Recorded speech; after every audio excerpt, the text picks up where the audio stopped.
Hey guys, how's it going? It's me, Chris, again, and today we have a 2010 Honda CRV maintenance light reset.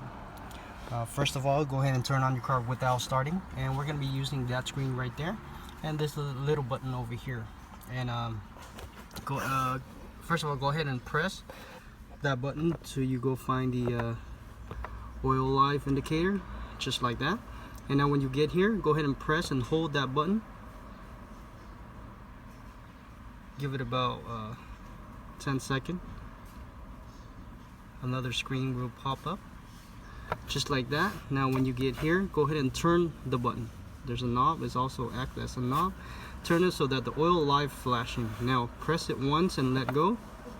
Now when you see this screen, go ahead and press and hold. It will turn to 100% and we are done. Guys, make sure you click that like. Thank you for watching. I'll see you next time. Bye bye.